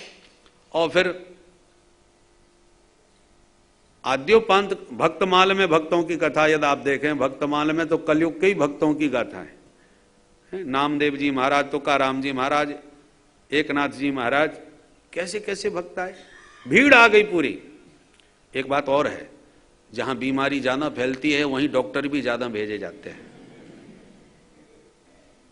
लंका में असंयमित लोग रहते थे, इसलिए डॉक्टर वहां बहुत अच्छे अच्छे थे। सुखैन वैद्य वहां का बड़ा प्रसिद्ध था। लक्ष्मण जी को बीमारी आई, बेचारे शक्तिपात उनको हो गया। वो शक्ति का जब आहार उन पर हो गया तो अयोध्या नहीं गए, लंका में गए वैद्य लेने के लिए। अयोध्या में तो बड़े संयमी लोग हैं, वहां डॉक्टरों का काम ही नहीं है, इसलिए लंका में गए कि वहां तो गधा भैंसा सब खाने वाले बैठे हैं। तो कलयुग में बीमारी भी बहुत ज्यादा है तो डॉक्टर भी बहुत ज्यादा है, दोनों बातें। एक से एक दुष्ट, एक से एक दोष भी यदि कलयुग में है, दुष्टता से भरे हुए, तो एक से एक संत महापुरुष आचार्य भी इस कलिकाल में बहुत आए हैं। इसलिए कलयुग आ गया, कलयुग आ गया यों कह करके अपने मन को कलुषित नहीं करना चाहिए। अरे बीमारी के लिए बीमारी है, तुम तो अपनी बीमारी के लिए डॉक्टर को पकड़ लो, बढ़िया सारी बीमारी ठीक हो जाएगी।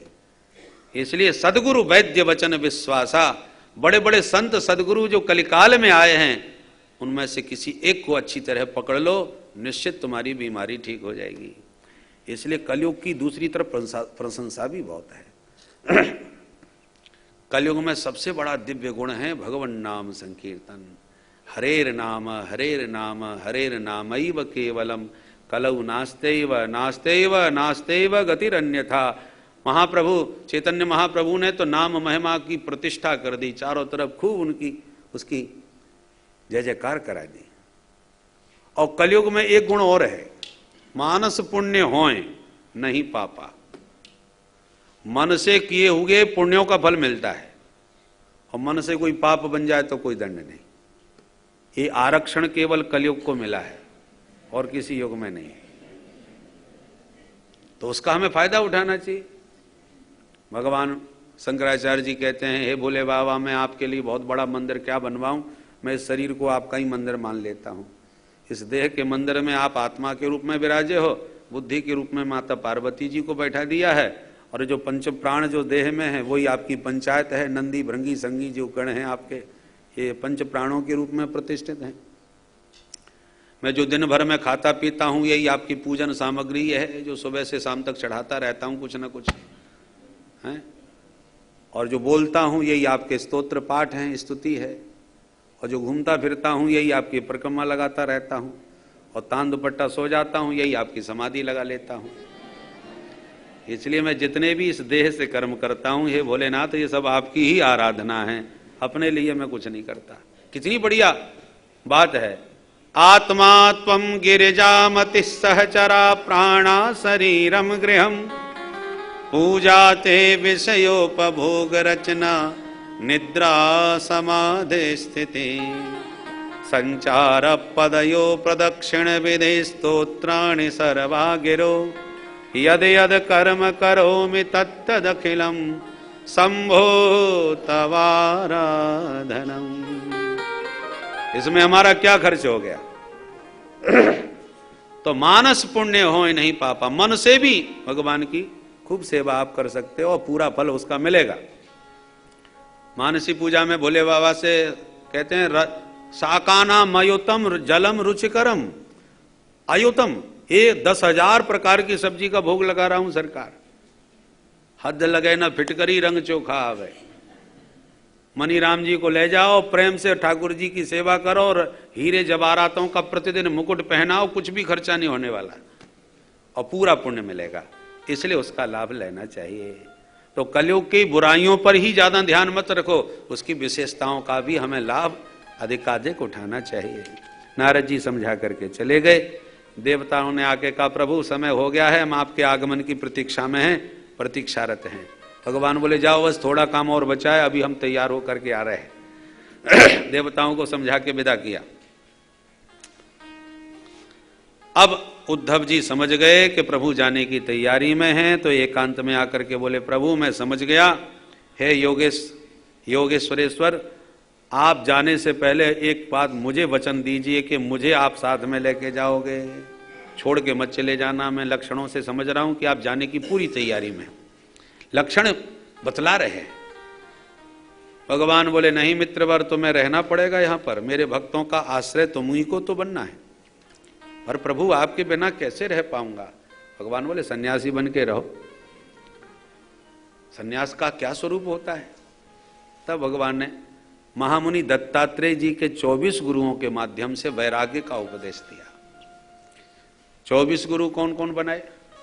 बोले पृथ्वी वायुराकाश आपोग्नि चंद्रमा रवि कपोतो जगर सिंधु पतंगो मधुकृत गज मधुहा हरिणो मीन पिंगला कुररोर्भक कुमारी सरकृत सर्प ऊर्णनाभि सुपेशकृत।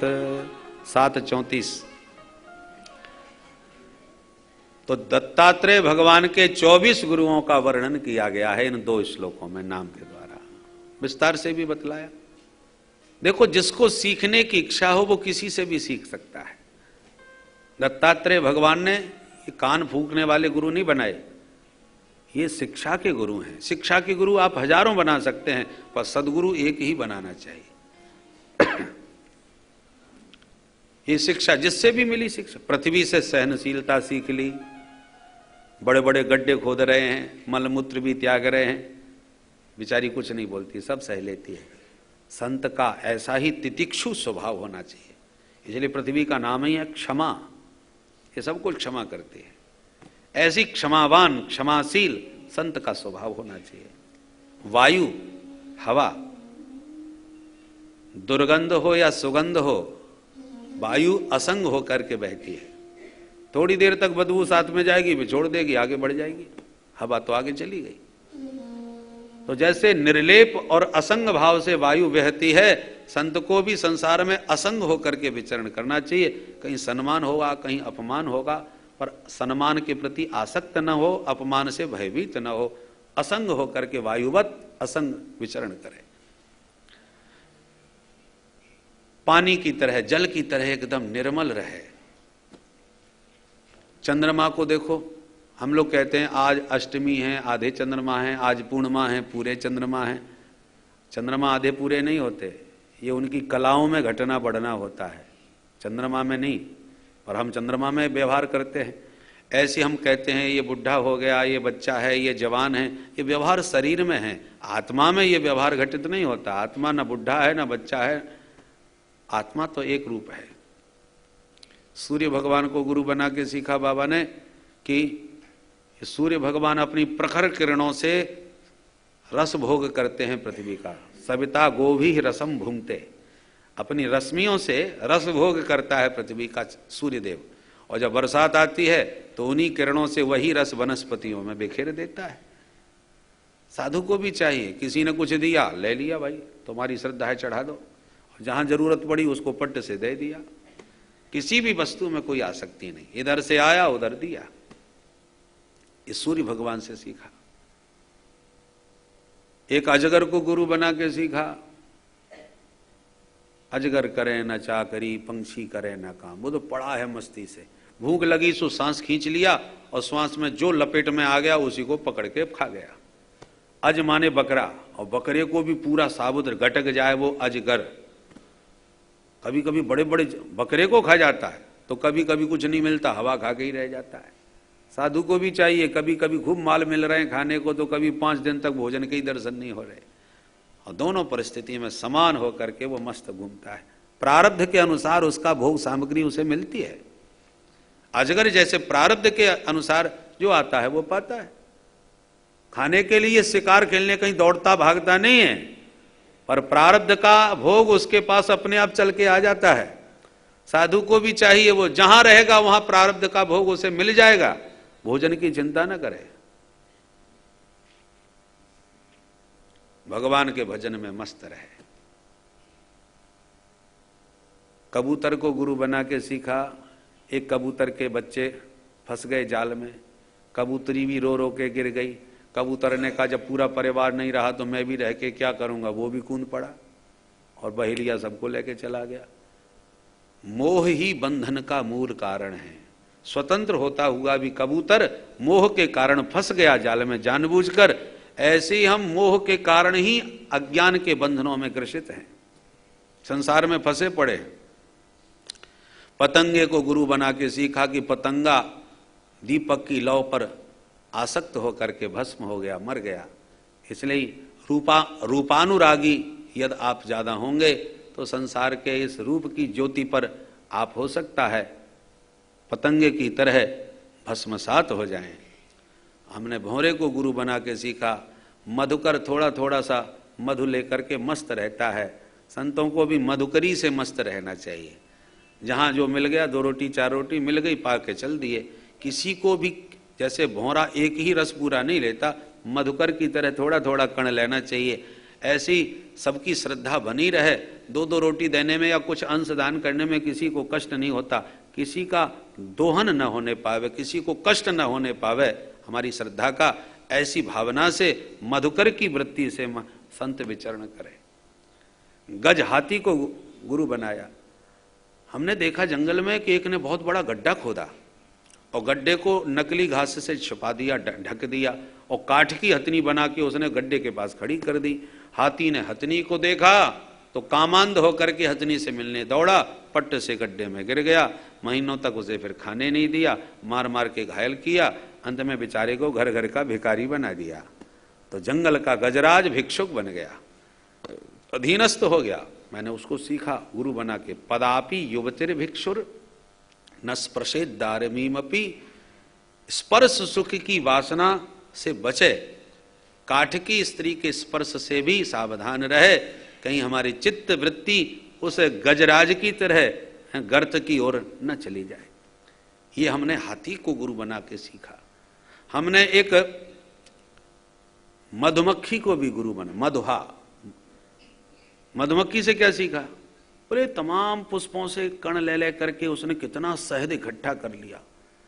ढेर जब मक्खियों का शहद इकट्ठा हो गया सो ये किसी सज्जन की दृष्टि पड़ गई, सो सारा शहद तोड़ के ले गया, तमाम मक्खी मर गई बेचारी। हमको लगा महापुरुषों को ज्यादा संग्रह नहीं करना चाहिए, संग्रह परिग्रह से खतरा है। बहुत ज्यादा संग्रह करने पर किसी की कुदृष्टि पड़ गई कि बहुत माल है तो हाथ पैर भी तोड़ेगा और माल भी सब जाएगा। इसलिए संग्रह परिग्रह से जितना हो सके बच करके रहे।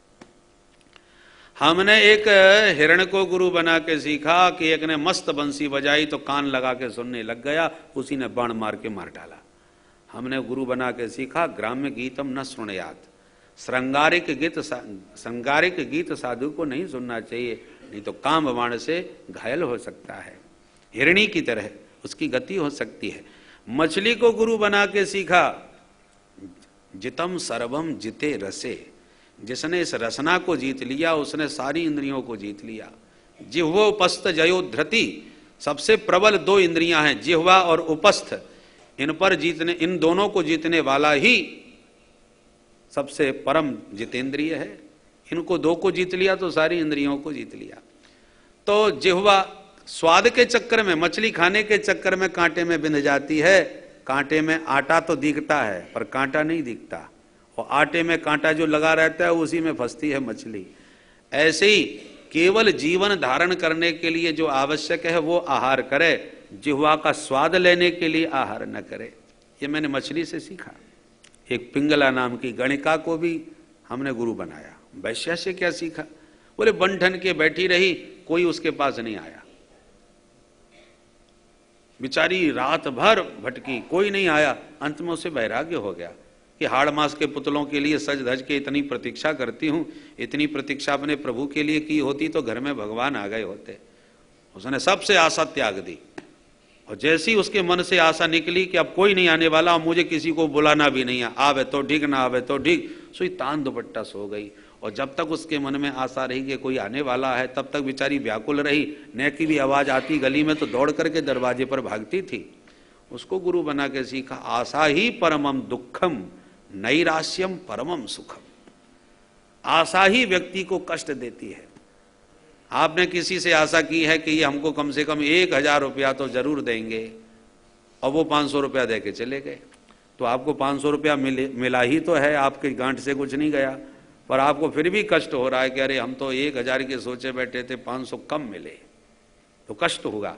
और आप 5 रुपए की भी आशा ना किए हों और फिर 500 मिल जाए तो फिर देखो भाई 500 कितने बढ़िया लगेंगे कि अरे साहब आनंद आ गया।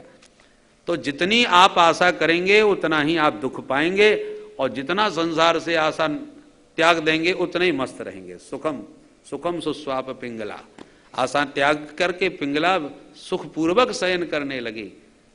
इसलिए संसारियों से तो कभी भूल के भी आशा मत करो कि फलाने जी हमारे काम आएंगे, हैं? आशा करना है तो आशा एक राम जी से, दूजी आशा छोड़ दे, प्रभु से आशा करो।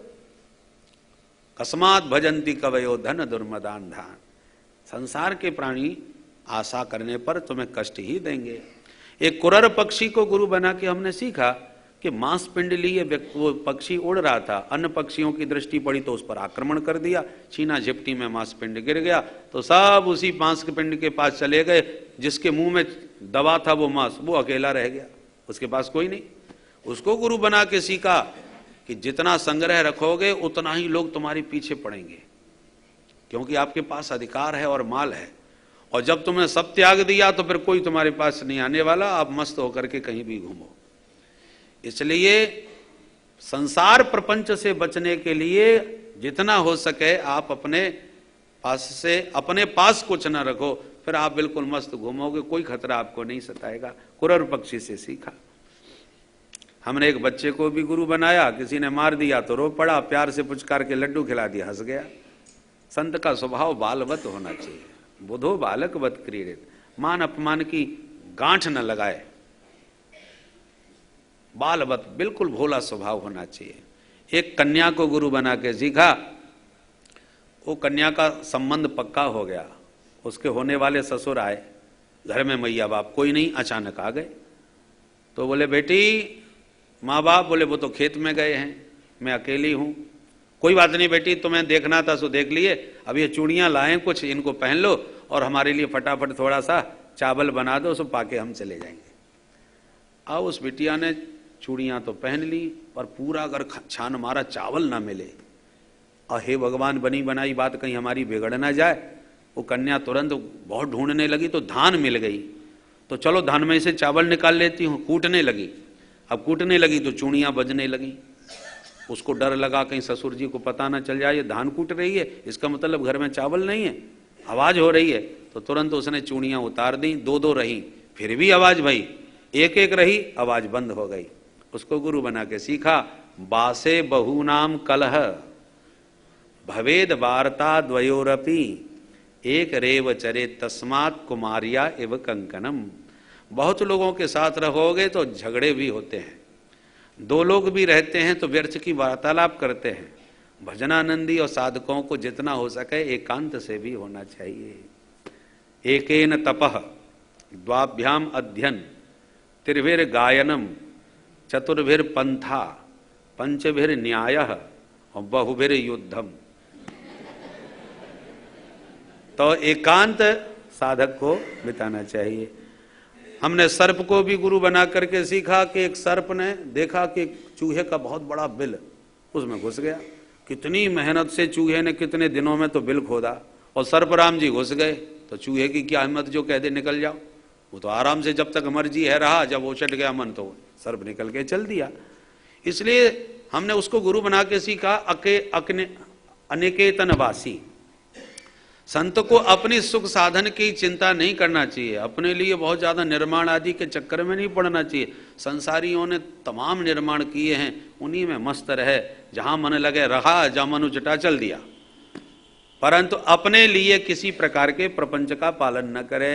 ये हमने सर्प को गुरु बना के सीखा। मेहनत चूहे करते हैं, सर्प तो मौज से घूमता है, जिस बिल में घुस जाए चला जाए। ये हमने सर्प से सीखा। इस प्रकार से भृंगी को भी गुरु बनाया। अंत में भौरे को सुपेशकृत, माने ये भृंगी कीट जो होता है ना, एक कीड़े को उस भृंगी ने मिट्टी में कैद कर दिया, गुनगुनाता रहा। तो जो कीड़ा था वो डर के मारे भृंगी का चिंतन करते करते खुद ही भृंगी बन करके बाहर निकल पड़ा। उसको गुरु बना के सीखा, जिसकी उपासना करोगे वैसे ही बनोगे। जो बहुत ज़्यादा तांत्रिक लोग मरघट में भूतों की उपासना भूत प्रेतों की करते हैं, उनकी शकल सूरत भी भूत जैसी हो जाती है, देखने में ही डरावने लगते हैं। और जो भगवान की आराधना उपासना करते हैं उनके मुख का तेज भी बड़ा भगवदीय तेज हो जाता है। इसलिए उपासना पवित्र और दिव्य होनी चाहिए, भावना हमारा लक्ष्य उत्तम होना चाहिए। इस प्रकार से 24 गुरुओं के द्वारा वैराग्य का उपदेश दिया, बद्ध और मुक्त का उपदेश दिया। भगवान कहते हैं मित्र उद्धव, बद्ध और मुक्त तत्वतः विचार करो तो ये दोनों शब्द मिथ्या है। मिथ्या क्यों है महाराज? बोले भाई हर प्राणी मुक्त तो है, पर अज्ञानवश अपने को बद्ध माने बैठे हैं। जड़ चेतन ही ग्रंथि पर गई, यद्यपि मृषा छूटत कठिनाई। जड़ चेतन में ऐसी गांठ पड़ गई है कि झूठी होने पर भी छूटना बड़ा मुश्किल होता है, गुणस्य माया मूलत्वान न में मोक्षो न बंधनम। वस्तुतः बंधन है ही नहीं, इसलिए मोक्ष शब्द ही मिथ्या सिद्ध हो जाता है। तत्वतः विचार करके देखो, और ज्ञान हो जाए तब मुक्ति का आनंद मिले, और न हो ज्ञान तो मुक्त तो फिर भी हैं, परंतु अज्ञानतावश बंधन का ही कष्ट भोगते हैं।